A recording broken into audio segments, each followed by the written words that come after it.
pertama, Tuhan menerobos dimensi jasmani. Sesuatu yang rasanya nggak masuk akal, keajaiban Tuhan terjadi di sana, terjadi gempa bumi yang hebat.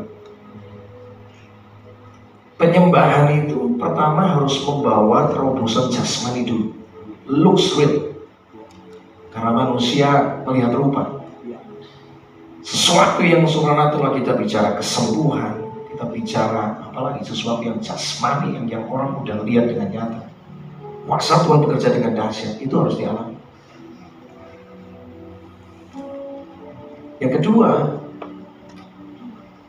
mulai masuk lebih dalam, perubahan hati dan pikiran. Orang-orang di penjara itu, mereka akan mendengar Paulus dan Silas ketika mereka menyembah. Mereka ini orang-orang tahanan yang hatinya kan bisa dikatakan hatinya lagi nggak baik kan. Mereka kenapa masuk ke penjara? Ada yang nyuri kayak, ada yang melakukan tindakan kejahatan macam-macam.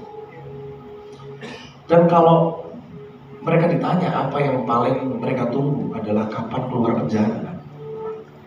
Tapi luar biasa ketika Paulus dan Silas menyembah Tuhan, terjadi gempa bumi yang hebat. Tidak ada satu pun orang di penjara itu yang melarikan diri. Padahal pintunya terbuka, belenggunya semua terlepas. Tidak masuk akal. Dari situ kita belajar, hati sejahat apapun Tuhan bisa pulihkan. Hati segelap apapun Tuhan bisa terangi.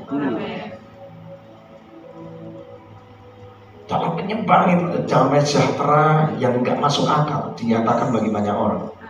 Banyak hati yang tawar dipulihkan lagi, jadi punya semangat yang baru dan segala macam. Ini loh dimensi penyembahan surgawi itu kayak gini nih. Bukan cuma lagu yang bagus, musik yang enak dan segala macam. Karena kalau kita salah kejar, kalau kita salah apa yang kita kejar, makanya kita juga salah menghidupi. Yang kita tabur juga salah. Dan yang ketiga, apa yang terjadi? Penuaian yang besar terjadi di sana. Menurut saya, orang yang salah satu yang paling susah dipertobatkan itu kepala penjara. Tapi justru di tempat penjara itu terjadi revival yang besar. Kepala penjara dan seisi rumahnya itu terima keselamatan. Ya. Penyembahan yang surgawi, pertama tadi keajaiban Tuhan dalam dimensi yang jasmani terlihat dengan nyata. Yang kedua, perubahan hati dan pikiran itu harus nyata. Yang ketiga, penuaian jiwa-jiwa terjadi. Dan satu lagu lama yang kita kenal, bila Yesus ditinggikan dan salibnya diberitakan, pastikan menari semua orang datang kepadanya. Ini kisah para Rasul 15. Ketika Pondok Daud dipulihkan, penyembahan itu dipulihkan, yang terjadi apa? Semua orang akan mencari Tuhan. Kita masih ingat era-era 90-an di mana gereja bangkit dalam penyembahan. Banyak gereja menuai jiwa luar biasa. Benar? Makanya saya mau penyembahan ini sesuatu yang penting. Apalagi kalau dalam sebuah ibadah itu ditaruh di urutan pertama loh. Artinya kalau penyembahan itu berdampak, khotbah pun jadi ringan. Message pun disampaikan jadi jauh lebih powerful lagi gitu. Lebih gampang. Karena banyak orang udah dilawat Tuhan dulu melalui penyembahan. Maka ini sesuatu yang sangat kita perlu perhatikan. Sangat kita perlu perhatikan. Ya. Tadi baru intro tuh, bicara penyembahan surgawi. Kenapa kok penyembahan itu penting? Karena penyembahan itu berlangsung selama-lamanya. Kita baca ayatnya dulu, Wahyu 5:13. Dan aku mendengar semua makhluk. Penyembahan itu pertama harus membawa terobosan jasmani dulu, looks real, karena manusia melihat rupa. Sesuatu yang supranatural, kita bicara kesembuhan, kita bicara apalagi sesuatu yang jasmani yang orang udah lihat dengan nyata. Kuasa Tuhan bekerja dengan dahsyat, itu harus dialami. Yang kedua, mulai masuk lebih dalam, perubahan hati dan pikiran. Orang-orang di penjara itu, mereka akan mendengar Paulus dan Silas ketika mereka menyembah. Mereka ini orang-orang tahanan yang hatinya kan bisa dikatakan hatinya lagi nggak baik kan. Mereka kenapa masuk ke penjara? Ada yang nyuri kayak, ada yang melakukan tindakan kejahatan macam-macam. Dan kalau mereka ditanya apa yang paling mereka tunggu adalah kapan keluar penjara. Tapi luar biasa ketika Paulus dan Silas menyembah Tuhan, terjadi gempa bumi yang hebat. Tidak ada satu pun orang di penjara itu yang melarikan diri. Padahal pintunya terbuka, belenggunya semua terlepas. Tidak masuk akal. Dari situ kita belajar, hati sejahat apapun Tuhan bisa pulihkan. Hati segelap apapun Tuhan bisa terangi. Dalam penyembahan itu ada damai sejahtera yang nggak masuk akal dinyatakan bagi banyak orang.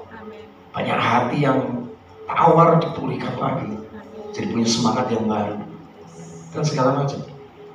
Ya. Ini loh dimensi penyembahan surgawi itu kayak gini nih. Bukan cuma lagu yang bagus, musik yang enak dan segala macam. Karena kalau kita salah kejar, kalau kita salah apa yang kita kejar, makanya kita juga salah menghidupi. Yang kita tabur juga salah. Dan yang ketiga apa yang terjadi? Penuaian yang besar terjadi di sana. Menurut saya, orang yang salah satu yang paling susah dipertobatkan itu kepala penjara. Tapi justru di tempat penjara itu terjadi revival yang besar. Kepala penjara dan seisi rumahnya itu terima keselamatan. Ya. Penyembahan yang surgawi, pertama tadi keajaiban Tuhan dalam dimensi yang jasmani terlihat dengan nyata. Yang kedua perubahan hati dan pikiran itu harus nyata. Yang ketiga penuaian jiwa-jiwa terjadi. Dan satu lagu lama yang kita kenal, bila Yesus ditinggikan dan salibnya diberitakan, pastikan menarik semua orang datang kepadanya. Ini kisah para Rasul 15. Ketika Pondok Daud dipulihkan, penyembahan itu dipulihkan, yang terjadi apa? Semua orang akan mencari Tuhan. Kita masih ingat era-era 90-an di mana gereja bangkit dalam penyembahan. Banyak gereja menuai jiwa luar biasa. Benar? Makanya saya mau penyembahan ini sesuatu yang penting. Apalagi kalau dalam sebuah ibadah itu ditaruh di urutan pertama loh. Artinya kalau penyembahan itu berdampak, khotbah pun jadi ringan. Message pun disampaikan jadi jauh lebih powerful lagi gitu. Lebih gampang. Karena banyak orang udah dilawat Tuhan dulu melalui penyembahan. Maka ini sesuatu yang sangat kita perlu perhatikan. Sangat kita perlu perhatikan. Ya. Tadi baru intro tuh, bicara penyembahan surgawi. Kenapa kok penyembahan itu penting? Karena penyembahan itu berlangsung selama-lamanya. Kita baca ayatnya dulu, Wahyu 5:13. Dan aku mendengar semua makhluk